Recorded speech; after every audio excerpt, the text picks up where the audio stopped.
Hello friends, आज हम बात करेंगे 2012 में आई हॉलीवुड मूवी प्रोजेक्ट जेमिनी की, जिसकी IMDb रेटिंग 3.4 है, जो कि एक साइंस फिक्शन मूवी थी।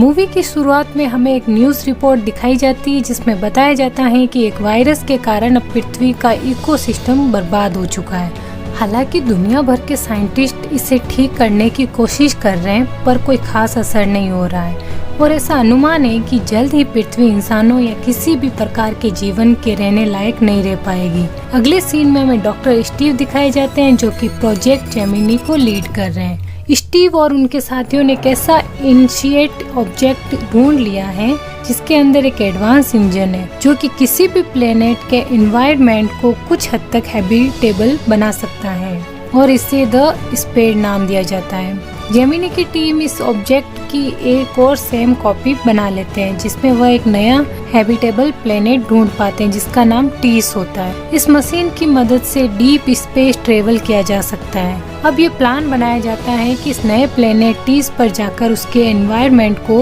इंसानों के लिए ट्रांसफर कर सकेंगे और फिर पृथ्वी खत्म हो जाने के बाद इंसानों के लिए वह दूसरा घर होगा। अब स्टीव अपनी टीम के साथ इस नए प्लेनेट पर जाने वाला था। स्टीव की टीम में लियोना, पीटर, डेविड और रायन होते हैं। अब स्टीव की वाइफ एमी नहीं चाहती थी कि स्टीव इस मिशन पर जाए। एमी एक डॉक्टर है और वह इस टाइम अर्थ पर फैले इस वायरस की वैक्सीन बनाने की कोशिश कर रही है, लेकिन स्टीव इस वैक्सीन के भरोसे नहीं रहना चाहता था। अब स्पेस में स्टीव और पीटर इंजन को चेक कर रहे थे। हम देखते हैं कि स्पेयर में कुछ है जो कि किसी को नहीं पता था। अब स्पेस में थोड़ी दूर जाने के बाद वह प्लेनेट टीस के लिए जंप करने लगते हैं। इस बीच कुछ गड़बड़ हो जाती है और उनकी शिप काम करना बंद कर देती है। किसी तरह से कुछ देर बाद शिप स्टेबल होता है तो वह पाते हैं कि गैलेक्सी में किसी अननोन पार्ट में वह पहुंच जाते हैं, जहां उन्हें जिस प्लेनेट पर उन्हें जाना था उसका कोई अता पता नहीं था और एक नया प्लेनेट उनके सामने था।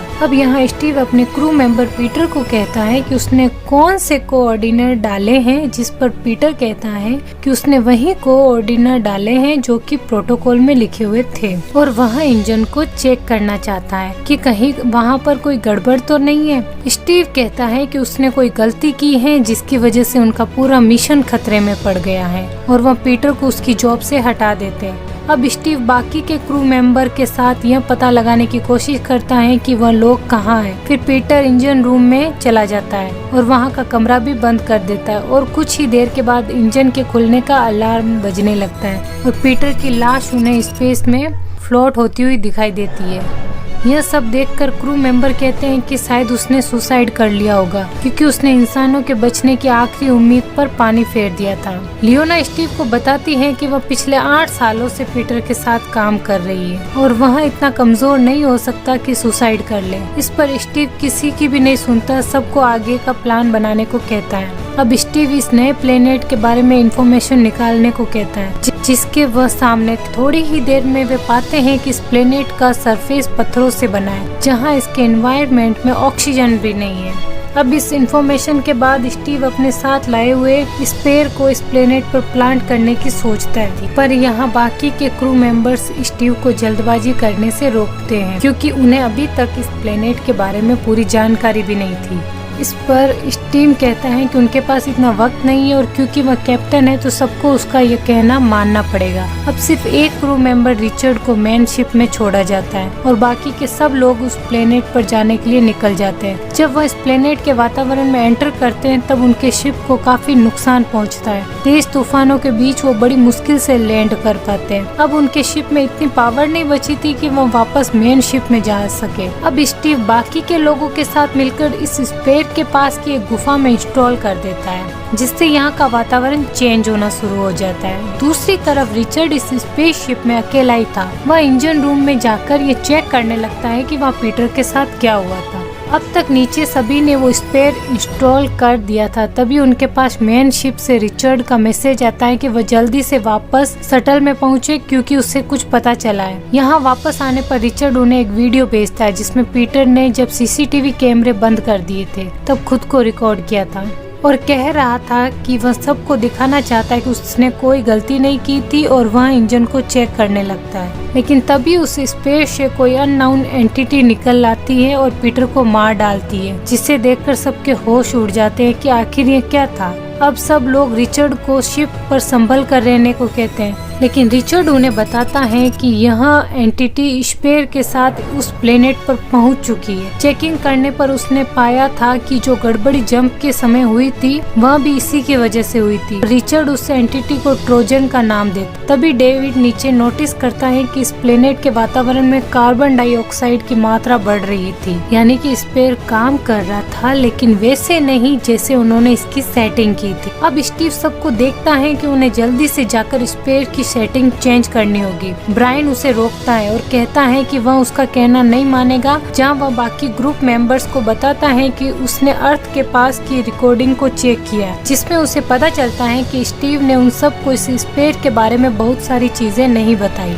दरअसल इस वीडियो में उस टाइम की रिकॉर्डिंग है जब स्टीव अर्थ पर इस फीचर्स के बारे में रिसर्च कर रहा था और एक दिन इसमें से एक इंजन जैसी एंटिटी भी दिखाई दी थी। उसने इसके बारे में किसी को नहीं बताया था और इसी एंटिटी ट्रोजन के कारण अब पीटर की डेथ हो चुकी थी। अब सब लोग स्टीव पर काफी गुस्सा थे। अब रेन ये कहता है कि अब और वे लोग अपनी जान को दांव पर नहीं लगाएंगे और इस गुफा में कोई भी नहीं जाएगा, लेकिन स्टीव वहाँ जाना चाहता था क्योंकि अगर इस स्पेयर की सेटिंग चेंज नहीं की तो जल्द ही इस प्लेनेट का एनवायरनमेंट ऐसा हो जाएगा कि यहाँ इंसान कभी नहीं रह पाएंगे। स्टीव अपने एक करीबी क्रू मेंबर डेविड के पास जाता है और उससे कहता है कि उन्हें इस वक्त अपनी जान से ज्यादा करोड़ों पृथ्वीवासियों के बारे में सोचना चाहिए। अब डेविड मान जाता है और स्टीव और डेविड वापस उस गुफा में जाते हैं। अब स्टीव जल्दी से उस स्पेयर की सेटिंग को चेंज करने लगता है, जिससे स्पेयर फिर से सही से काम करने लगता है। लेकिन उसी टाइम डेविड डिवाइस में देखता है कि एंटिटी उन्हीं की तरफ आ रही है। अब स्टीव और डेविड जल्दी से शटल की ओर भागने लगते हैं। जैसे ही वह अंदर घुसते हैं, रेन वहीं गेट पर खड़ा हुआ होता है और स्टीव से कहता है कि उसे बाहर नहीं घूमना चाहिए था। अब ट्रोजन एंटिटी उनका पीछा करते करते शटल तक आ चुकी थी, जिसमें हर तरफ अलार्म बजने लगे थे और वहाँ उन्हें कुछ हलचल महसूस होती है। अब लियोना भागते हुए बाकी के क्रू मेंबर्स के पास आती है। अब वो देखते हैं कि एंटिटी एंटर करने के लिए उनके एक शटल के एक चैम्बर को डैमेज कर दिया था, जिसकी वजह से उनके सीसीटीवी कैमरा काम नहीं कर रहे थे।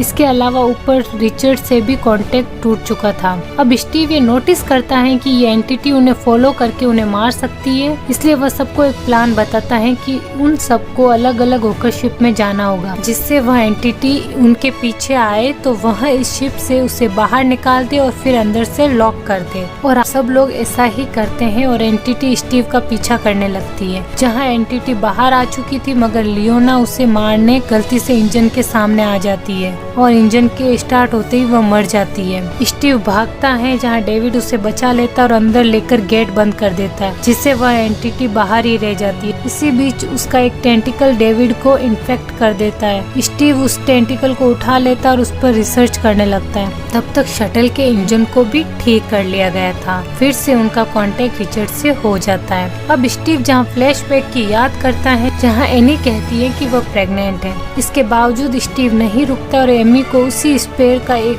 पार्ट गिफ्ट करता है, जिस पर वह उस टाइम काम कर रहा था। वहीं अब करंट टाइम में स्टीव उसी टेंटिकल पर रिसर्च कर रहा था, जहां डेविड की हालत खराब हो रही थी। उस पर इन्फेक्शन तेजी से बढ़ रहा था। अब स्टीव उस टेंटिकल पर टेस्ट करने पर पाता है कि यह एक बायो रोबोट है, जिसका डिफेंस मैकेनिज्म काफी एडवांस है, कि हो सकता है कि उसका ब्लड पृथ्वी पर फैले वायरस को रोकने में काम आ सकता है, क्योंकि इसके डिफरेंट मैग्नीशियम का एंटीडोट बनाकर सभी प्लांट में डाल सकते हैं, जिसका पृथ्वी पर इकोसिस्टम वापस ठीक हो सकता है। अब स्टीव को याद आता है कि जब उसने स्पेयर की सेटिंग चेंज की थी, तब उसे वहाँ पर एक ब्रेसलेट जैसा पीस मिला था। तो वह रिचर्ड से कांटेक्ट करता और उससे पूछता है कि यहाँ के जो भी स्टार्स हैं, उनकी पोजीशन 4 बिलियन साल के बाद क्या होगी। रिचर्ड कैलकुलेट करके पिक्चर स्टीव को दिखाता और स्टार की पोजीशन वही होगी जो भी करंट पृथ्वी की है। और यहाँ सबसे बड़ा ट्विस्ट आता है। स्टीव और रिचर्ड यह जानकर शॉक हो जाते हैं कि जिस प्लेनेट पर वह अभी है और कोई नहीं, पृथ्वी ही है। वह पूरे 4 मिलियन साल पहले की, जब यहाँ कोई लाइफ नहीं थी। यानी कि जब उन्होंने जंप किया था, तब स्पेसशिप ने स्पेस की जगह टाइम ट्रेवल में जंप कर लिया था। टाइम ट्रेवल करते हुए सब 4 बिलियन साल पहले आ गए और जो स्पेयर उन्होंने अभी इस गुफा में रखा है वही आगे जाकर 4 बिलियन साल बाद उन्हीं को वापस मिलने वाला है। यानी कि जो स्पेयर उन्हें फ्यूचर में मिला था वह उन्हीं के द्वारा रखा गया था। अब स्टीव रिचर्ड से कहता है कि उन्हें ये वैक्सीन वाली इंफॉर्मेशन एनी तक पहुंचानी ही है ताकि वह अर्थ पर सबको बचा सके, लेकिन रिचर्ड उससे कहता है कि ऐसा करेंगे कैसे, क्योंकि वह लोग तो टाइम में 4 बिलियन साल पीछे आ गए। स्टीव को याद आता है कि एक बार उसने एमी को इस स्पेयर का एक पार्ट गिफ्ट किया था। वह प्लान करता है कि एंटीडोट वाली इंफॉर्मेशन को इस पार्ट में कोड कर देगा और कभी ना कभी तो एमी उसे याद करते हुए उसे नोटिस कर ही लेगी। अब स्टीव बाहर देखता है कि रेन इसी गुफा वाले स्पेयर को उड़ाने के लिए बॉम्ब बना रहा है, जहां वह उससे कहता है कि उन्हें इस बम को इसी शटल में ब्लास्ट करना चाहिए जिससे वो ट्रोजन एंटिटी खत्म हो जाए। तभी डेविड पूरी तरह से इन्फेक्टेड होकर रेन को गोली मार देता और शटल में भी गन से छेद कर देता है जिससे ट्रोजन एंटिटी वापस शिप के अंदर आ जाए। अब स्टीव बॉम्ब को एक्टिवेट कर देता और बाहर भाग जाता है जिससे बॉम्ब के फटने के साथ साथ ट्रोजन एंटिटी वहीं पर खत्म हो जाती है। अब स्टीव के पास कुछ ही टाइम की ऑक्सीजन बची हुई थी और वो जल्दी से स्पेयर के पास आ जाता है और उसमें वही टुकड़ा छोड़ देता है जिसमें उसने वैक्सीन वाला कोड लिखा था और उसे पता था कि इस पर 4 बिलियन साल तक यही रहने वाला है और इसी टुकड़े को वह फ्यूचर में एंटी को गिफ्ट करेगा। इसके बाद स्टीव की भी यहीं पर डेथ हो जाती है। अब मूवी के लास्ट में हम देखते हैं कि एक दिन एमी को स्टीव के दिए टुकड़े पर वही कोड मिल जाते हैं और वह सक्सेसफुली वैक्सीन बना लेती है और एमी को एक बेबी हो चुका है और पृथ्वी का एनवायरनमेंट भी सही होने लगता है और पृथ्वी वापस लाइफ के लिए हैबिटेबल होने लगती है और यहीं पर मूवी का दी एंड हो जाता है। मूवी कैसी लगी कमेंट करके जरूर बताएं और हाँ, चैनल को सब्सक्राइब करना ना भूलें। इसी प्रकार के वीडियो पाने के लिए मिलते हैं अगले वीडियो में। Thank you.